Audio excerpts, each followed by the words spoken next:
بارش کا کرم رب کا بڑا احسان ہے، بارش کا کرم رب کا بڑا احسان ہے۔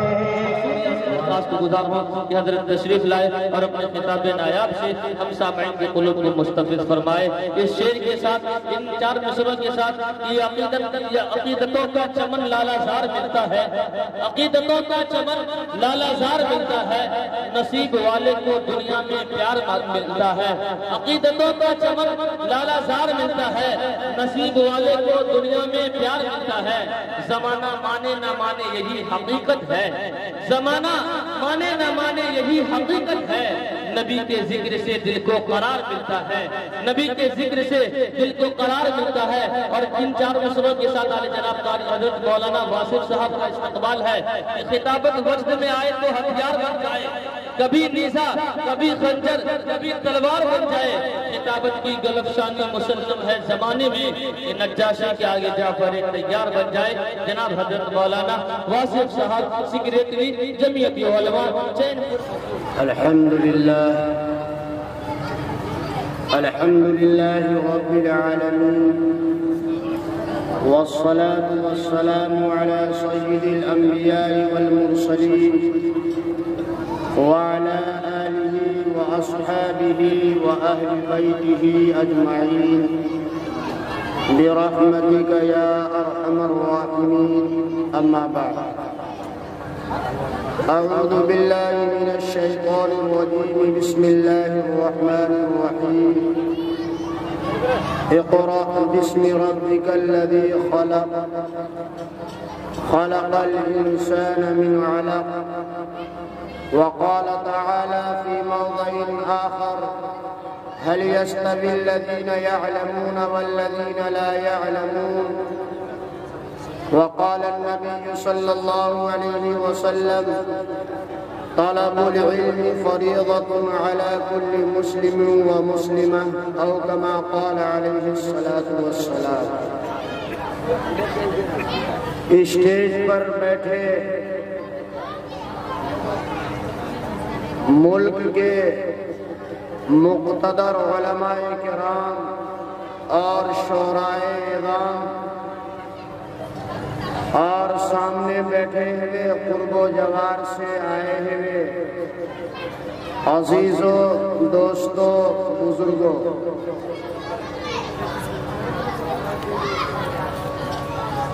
آج جامعہ سلمان فارسی کا یہ عظیم الشان اجلاس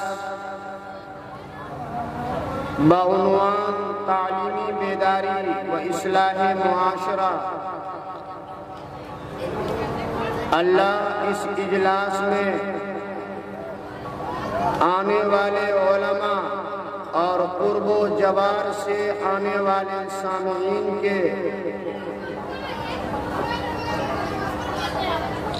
سامعین کو شرف قبولیت سے نوازے۔ دوستو، ہم جس خطے میں، جس علاقے میں رہتے ہیں اسے سیمانچل کا علاقہ کہا جاتا ہے۔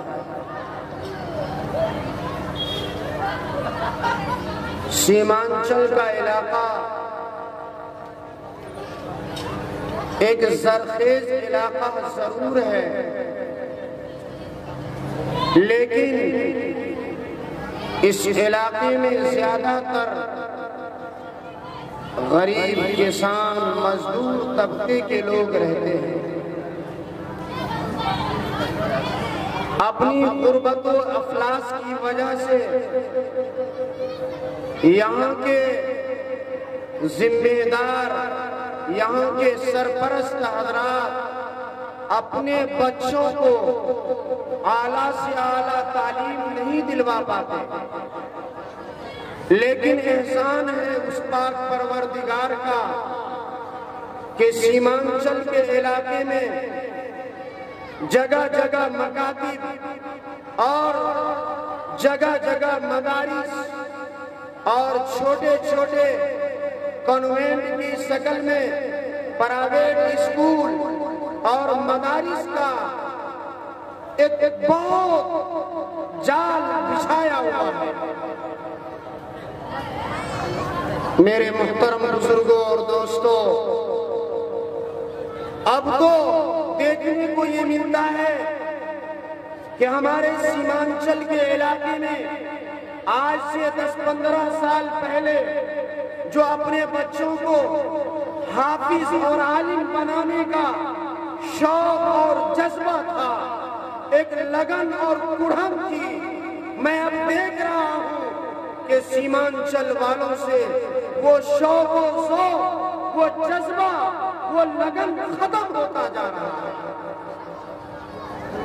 ابھی 25 سال پہلے کی بات ہے، 1994 میں جب میں پہلی بار 9-10 سال کی عمر میں اپنے علاقے سے دیوبند کے لیے جا رہا تھا تو ہمارے پڑوس میں محلے میں عورتیں اکٹھا ہو جاتی تھی، چچی، تائی، خالہ، پھوپھی اور چچا تاؤ، بڑے بوڑھے سب سر پر محبت و پیار کا ہاتھ رکھتے تھے اور نم آنکھوں سے، روتے ہوئے آنکھوں سے اشکوں کا سیلاب بہتا اور اپنے بھتیجے کو، اپنے بھانجے کو، اپنے پوتے کو حافظ قرآن بننے کے لیے، عالم دین بننے کے لیے اپنے علاقے سے دور دراز ہزاروں کلومیٹر دور کا سفر کرنے پر ان کو آمادہ اور تیار کرتا۔ میرے محترم بزرگوں اور دوستوں، لیکن آج کل یہ دیکھنے کو مل رہا ہے کہ اپنے علاقے سے پہلے جو شوق تھا، پہلے جو جذبہ تھا، پہلے جو ایک ماحول تھا، ایک فضا تھی کہ ہر گھر سے گارجن، ان کے سرپرستوں میں یہ امنگ تھا کہ میرا بچہ بھی حافظ ہو جائے، میرا بیٹا بھی عالم دین بن جائے۔ یہی جذبہ، یہی شوق ہے۔ الحمدللہ میں اپنے گھر میں 4 بھائیوں سے ہوں، 3 بھائی اس ادارے سے، اس سرزمین سے ہم نے تعلیم حاصل کی جس سرزمین میں ہندوستان کے اکثر مدارس کے طلبہ ان کی دلی خواہش ہوتی ہے میں بھی دارالعلوم دیوبند کے احاطے میں جا کر کچھ دن وہاں کے اساتذہ، وہاں کے اکابر اور وہاں کے اسلاف کے سامنے بیٹھ کر علم حاصل کرتا۔ لیکن آج کل اپنی نظروں سے اپنے محلے کی، اپنے بستی، اپنے سماج، اپنے عزیز و اقارب، اپنے رشتہ داروں کی خبر لیجئے کہ ہمارے عزیز کے گھر سے یا ہمارے محلے سے یا ہمارے سماج سے کتنے بچے حافظ یا عالم بننے کے لیے جا رہے ہیں۔ بڑے افسوس کی بات۔ میرے محترم بزرگوں اور دوستوں، یہ سیمانچل میں جگہ جگہ مدارس کا جال، مکاتب کا جال، پرائیویٹ اسکولوں کا جال جو بچھایا ہوا ہے، یہ میں سمجھتا ہوں بہت بڑا قدرت کا احسان ہے۔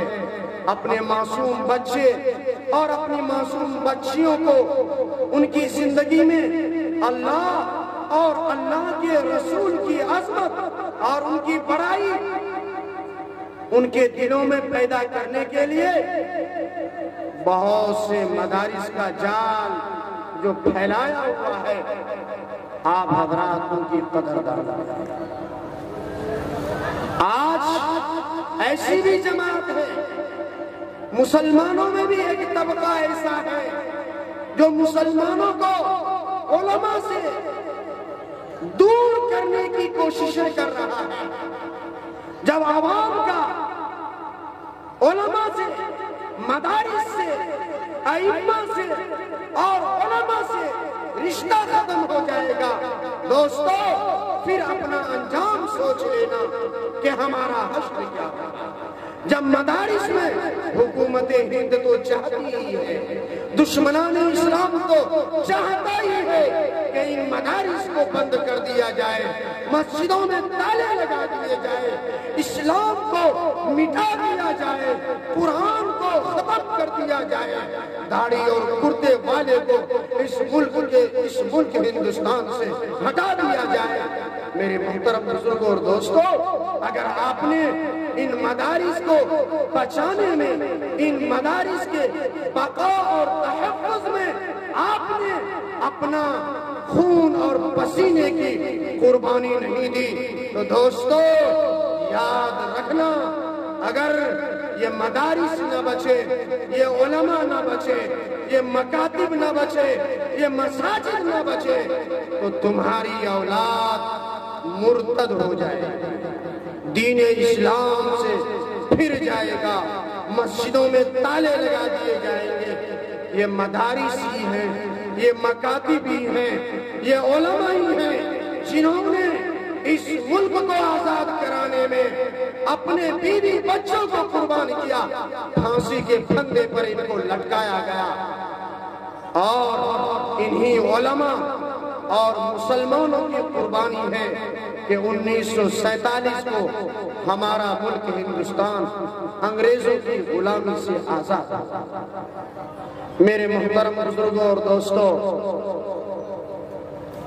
ضرورت اس بات کی ہے، آج ہر آدمی چاہتا ہے میرا بچہ کامیاب ہو، میرا بیٹا کوئی بڑا آدمی بن جائے، ملوں کا مالک ہو جائے، بنگلوں کا مالک ہو جائے، زر اور زیور کا مالک ہو جائے، اچھی سواری ہو جائے، اچھی رہائش ہو جائے، ہر طرح کے دنیاوی اسباب میری اولاد کو مہیا ہو۔ دوستو، کبھی آپ نے سوچا اگر آپ یہ چاہتے ہو کہ میری اولاد کا مستقبل بہتر ہو جائے، میرا بیٹا بہتر زندگی گزارے، آپ نے کبھی یہ سوچا کہ میری اولاد کا مستقبل زر میں نہیں، دولت میں نہیں، زمین میں نہیں، بنگلے میں نہیں، اچھے مکانوں میں نہیں، اچھی ملوں کے مالک میں نہیں، بلکہ اگر آپ یہ چاہتے ہیں کہ میری اولاد کا مستقبل بہتر ہو جائے، دوستو یہ پیغام لے کر جاؤ، آج اس اجلاس سے یہ میسج لے کے جاؤ، اگر آپ یہ چاہتے ہو میری اولاد پائلٹ بن جائے، میری اولاد انجینئر بن جائے، میری اولاد ڈاکٹر بن جائے، تو آج یہ پیغام لے کر جاؤ کہ کامیابی کا راز، میری اولاد کا مستقبل کے بہتری کا راز وہ تعلیم میں پوشیدہ ہے، تعلیم میں چھپا ہوا ہے۔ اس لیے میرے محترم بزرگوں اور دوستوں، اپنی گاڑی کمائی میں سے اپنی اولاد کے مستقبل کو بہتر بنانے کے لیے ان کی اچھے سے اچھی تعلیم کا انتظام کرو، ورنہ آپ اپنی آنکھوں سے دیکھ رہے ہیں آج ہمارے معاشرے کا کیا حال ہے، آج ہمارے سماج کا کیا حال ہے، آج ہمارے پڑوس کا کیا حال ہے، آج ہماری بستی کا کیا حال ہے، آج ہمارے قصبے کا کیا حال ہے، آج ہمارے معاشرے میں تعلیم کی کمی کی وجہ سے، دین سے دوری کی وجہ سے، اللہ سے، اللہ کے نبی سے رشتہ اور ناطہ کمزور ہونے کی وجہ سے آج ہمارے معاشرے میں، آج ہمارے سماج میں سب سے مہلک بیماری کینسر سے بھی زیادہ، ایڈز سے بھی زیادہ، ٹی وی سے بھی زیادہ، ہارٹ اٹیک سے بھی زیادہ مہلک بیماری جو آج ہمارے معاشرے کو کھوکھلا کر رہا ہے، جو ہمارے معاشرے میں گھن لگا ہوا ہے، میں یہ سمجھتا ہوں آج ہمارے معاشرے میں سب سے بڑی بیماری وہ نشے کی بیماری ہے۔ آج ہمارے نوجوان کو سب سے زیادہ اگر کسی لت نے، کسی عادت نے، کسی بیماری نے، کسی کینسر نے ہلاک اور برباد کیا ہے تو وہ نشے کا لت ہے، وہ نشے کی عادت ہے۔ آج 15 سال کا، 16 سال کا، 20 سال کا نوجوان آج سے 1400 سال پہلے میرے آقا پر اللہ کا فرمان نازل ہوا۔ اللہ رب العزت نے قرآن کریم میں ڈائریکٹ اعلان کیا کہ سب سے پہلے تو صحابہ نے اللہ کے نبی سے پوچھا یسألونک عن الخمر، کہ شراب کے بارے میں اللہ کا کیا میسج ہے، اللہ کا کیا فرمان ہے۔ اللہ رب العزت نے فرمایا کہ شراب کے اندر فائدہ کم ہے، نقصان زیادہ ہے۔ بہت سے صحابہ، بہت سے مسلمان، بہت سے اللہ کے نبی کو ماننے والے، بہت سے اللہ کو ماننے والے، قرآن کو ماننے والے، اسلام کو ماننے والے، انہوں نے یہ سوچا ایسی چیز کو استعمال کیوں کرے جس میں نفع کم ہو اور نقصان زیادہ ہو۔ تو بہت سے مسلمان، بہت سے صحابہ شراب پینے سے باز آ گئے، لیکن ابھی تک شراب حرام نہیں ہوا تھا، اس لیے شراب پی رہے ہیں۔ ایک مرتبہ بعض صحابہ نے شراب پی اور نماز کا وقت ہو گیا، نماز میں گئے، نماز پڑھائی، کچھ سے کچھ پڑھ دیا۔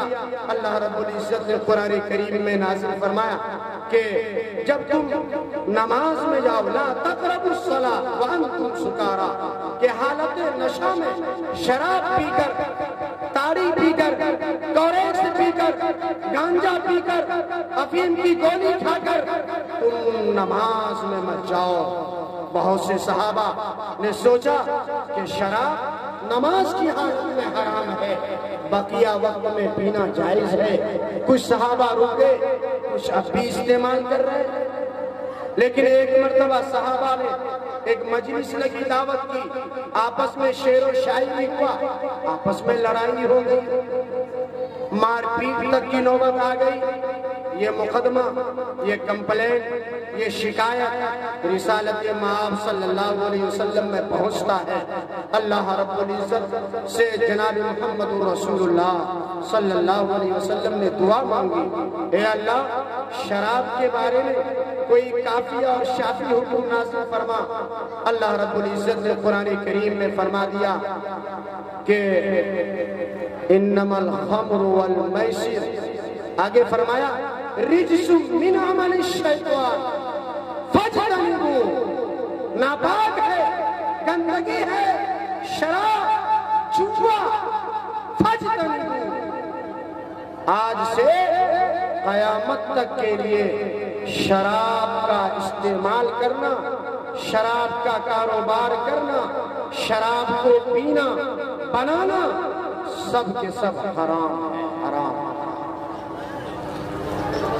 علماء مفسرین نے لکھا ہے کہ جب شراب کی حرمت نازل ہوئی، مدینہ المنورہ کی گلیوں میں شراب ایسے بہہ رہا تھا جیسے اپنے علاقے میں برسات کے موسم میں گلی کوچوں میں پانی بہتا ہے۔ میرے محترم بزرگوں اور دوستوں، غور سے سنیں گے، میرے آقا نے شراب کو شرک کے بعد، کفر کے بعد سب سے بڑا گناہ، اکبر الکبائر اور ام الخبائث، تمام گندگیوں کی جڑ اور تمام غلاظت اور ناپاکیوں کا جڑ جو ہے وہ بنیاد ہے، شراب کو بتایا ہے۔ اکبر الکبائر بھی ہے اور ام الخبائث، گندگیوں کی ماں بھی ہے، اور شرک کے بعد شراب پینا سب سے بڑا گناہ۔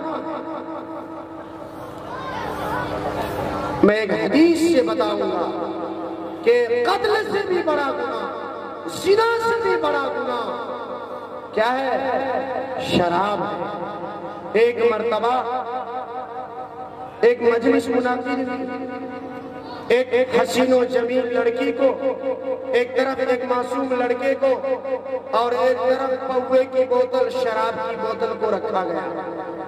ایک صاحب کو، ایک اللہ والے کو بلایا، کہا آپ یا تو اس بچے کو قتل کر دو، یا اس حسین و جمیل لڑکی کے ساتھ زنا کر لو، منہ کالا کر لو، یا شراب پی لو۔ اب وہ سوچنے پر مجبور ہوا، سوچا قتل کرنا بہت بڑا گناہ، زنا کرنا یہ بھی بڑا گناہ۔ ان کے دل و دماغ نے کام کیا کہ شراب پینا قتل اور زنا سے چھوٹا تھا، انہوں نے شراب کو پی لیا۔ اب شراب پینے کے بعد اپنا ہوش و حواس کھو بیٹھا، اس لڑکی کے ساتھ منہ بھی کالا کر لیا اور اس لڑکے کو بھی قتل کر دیا۔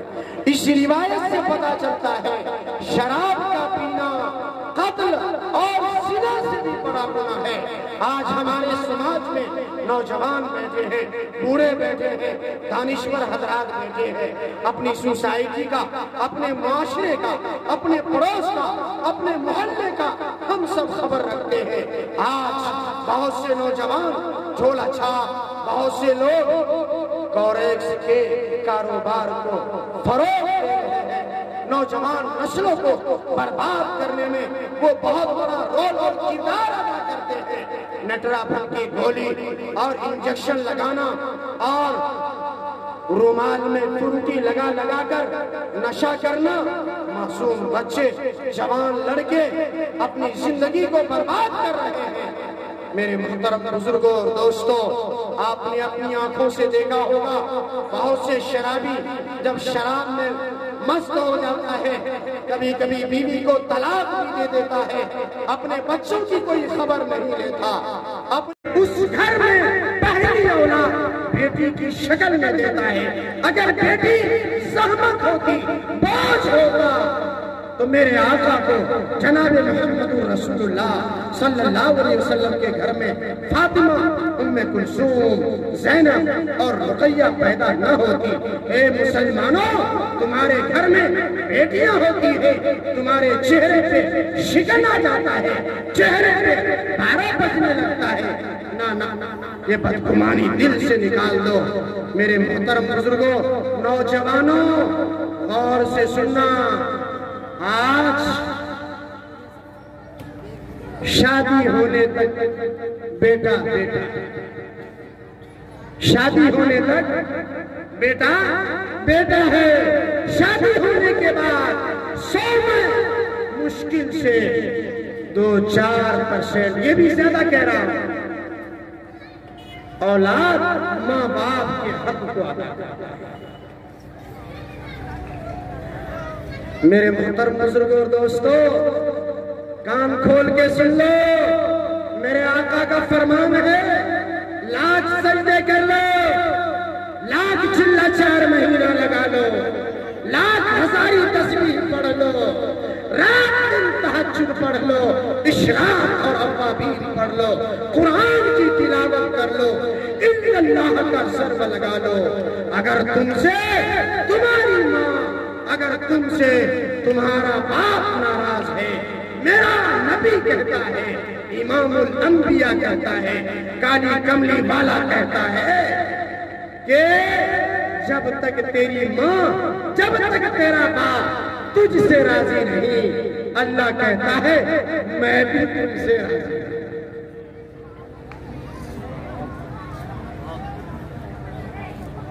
ارے سن لیں بھائی، کیا کہا میرے نبی نے؟ جب تک تیری ماں، جن کے بارے میں میرے آقا نے فرمایا ان الجنت تحت امہات اقدامکم، کہ جنت تمہاری ماں کے قدموں کے نیچے ہے، اور باپ جنت کا دروازہ ہے۔ بھلا کیسے اللہ کے تمہاری عبادت قبول ہوگی؟ جنت کا دروازہ تو تیرا باپ ہے، لیگ کمپنی کا اگر بڑا سا تالا جنت کے دروازے میں لگا دے گا، تم زندگی میں ماں باپ کو ستاتے رہو گے۔ لاکھ نمازیں پڑھ لو، لاکھ صدقہ خیرات کر لو، لاکھ مدرسے میں چندہ دے دو، لاکھ تسبیح پڑھ لو، جب تک تیرا باپ، جب تک تیری ماں تم سے راضی نہیں، اس وقت تک خدا کہتا ہے، اللہ کہتا ہے میں بھی تم سے راضی نہیں۔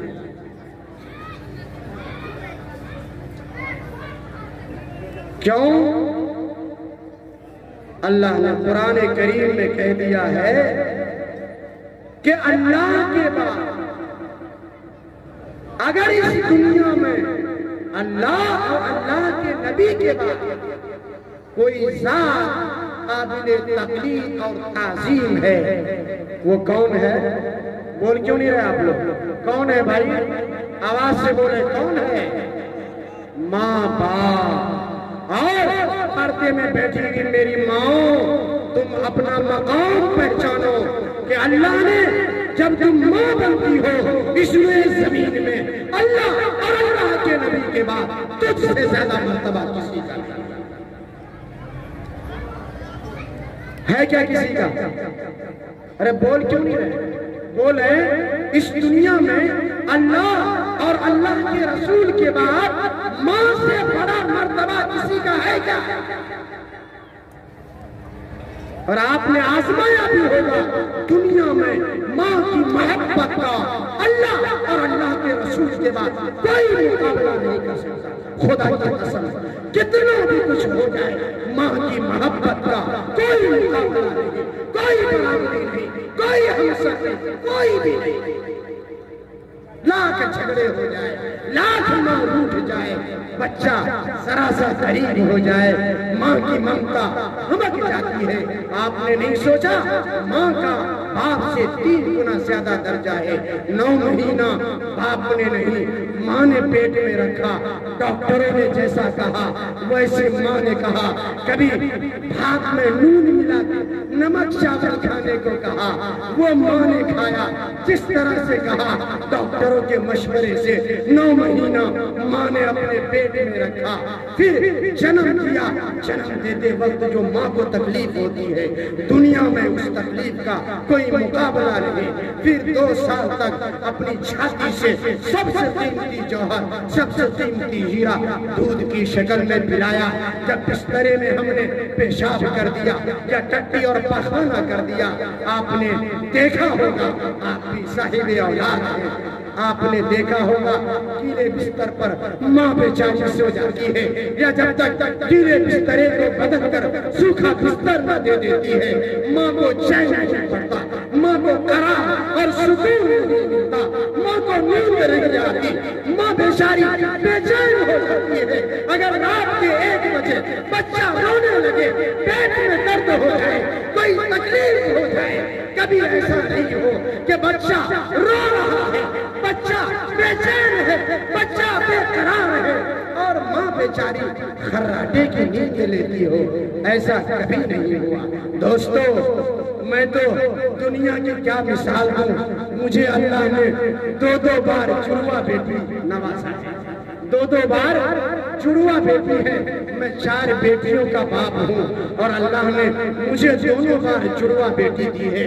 میں نے ان آنکھوں سے دیکھا میری بیوی بیچاری جب کبھی رات میں سوتی ہے، کبھی ایسا نہیں ہوا ہو کہ رات میں سوئی ہو اور فجر کی اذان پہ ان کی آنکھ کھلی ہو، کبھی ایسا نہیں۔ کبھی ایک بچہ، ایک بیٹی روتی ہے، کبھی دوسری بیٹی پیشاب کر دیتی ہے، کبھی ایک بیٹی ماں دودھ کے لیے روتی ہے، کبھی بے چین ہو جاتی ہے، کبھی بیچاری رات میں سوئی ہو کہ فجر کی اذان پہ اٹھی ہو، کبھی بھی ایسا نہیں۔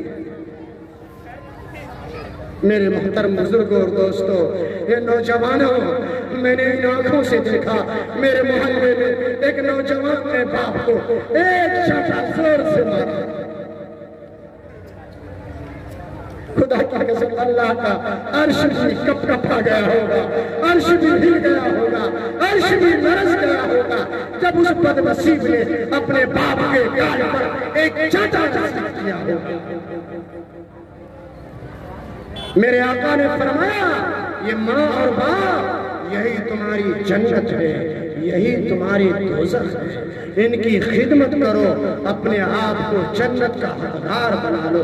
اگر جہنم کا حقدار بنانا ہے ان کی نافرمانی کرو، ان کو ستاؤ، اور یاد رکھو دوستو کہ نماز چھوڑو گے قبر میں عذاب ہوگا، شراب پیو گے قبر میں عذاب ہوگا، جھوٹ بولو گے قبر میں عذاب ہوگا، زنا کرو گے قبر میں عذاب ہوگا، چوری کرو گے قبر میں عذاب ہوگا، آخرت میں اس کا بدلہ ملے گا۔ لیکن علماء نے لکھا ہے ماں باپ کو ستانا ایسا گناہ ہے، ایسا جرم ہے، ایسی غلطی ہے کہ جب تک دنیا میں اولاد اسے بھگت نہ لے گا، اسے انجام کو پہنچا نہ لے گا، اس وقت تک اس کی موت نہیں ہے۔ اے نوجوانوں، اگر تم چاہتے ہو میرا بھی بیٹا بڑھاپے میں میری خدمت کرے، میری اولاد بڑھاپے کی لاٹھی بن جائے، سنہرا موقع ہے، جن کے ماں باپ زندہ ہیں ان کی خدمت کر لو۔ کیا کر لو؟ اللہ کی قسم کھا رہا ہوں اس دومانہ کے جلسے میں، اگر آپ نے ماں باپ کے دل کو دکھایا، اگر ماں باپ نے معاف نہیں کیا، اگر ماں باپ کو ستایا، ان کے حق کا خیال نہیں رکھا، جب تک تمہاری اولاد تمہیں ستائے نہیں، اگر تم نے اپنی اولاد کو اپنے باپ کو اوڑھنے کے لیے پھٹا پرانا کمبل دیا، اللہ جب تک تمہیں جھول نہیں اڑوائے گا تمہاری موت نہیں ہے۔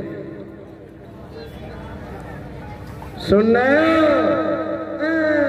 ایک مسئلہ ہے بھوان کی طرح، ماں باپ کو باپ بھی بولتے ہوئے شرم آتی ہے۔ 8 بچے کو، 6 بچے کو، ان کی پرورش، ان کے کپڑے لتے، ان کے ہر چیز کا انتظام ایک باپ کر لیتا ہے، ایک ذمہ دار گھر کا گارجن کر لیتا ہے۔ بوڑھا باپ بیمار ہو جائے تو بیٹوں سے دوائی کے لیے بھی۔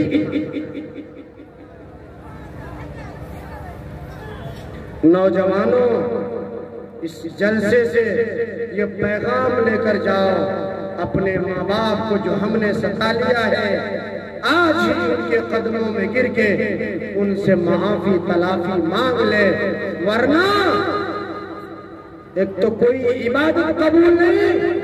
اگر اللہ نے تمہیں 4 بیٹا یا 2 بیٹا دیا ہے، اللہ ماں باپ کو ستانے کا بدلہ تمہاری اولاد سے چکوائے گا، پھر ملک الموت آ کر تمہاری روح کو نکالے گا۔ اس لیے ماں باپ پہلے اپنی اولاد کا بھی حق ادا کریں۔ بس میں اپنی جگہ لینے والا ہوں۔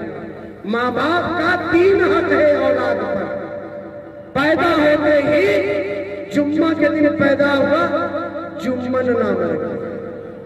بدھ کے دن پیدا ہوا، بدھو نام رکھ دیا۔ اتوار کو پیدا ہوا، اتواری نام رکھ دیا۔ اور شب برات میرے محلے میں ایک آدمی کا نام ہے شبراتی۔ پیدا ہوتے ہی ان کا اچھا نام۔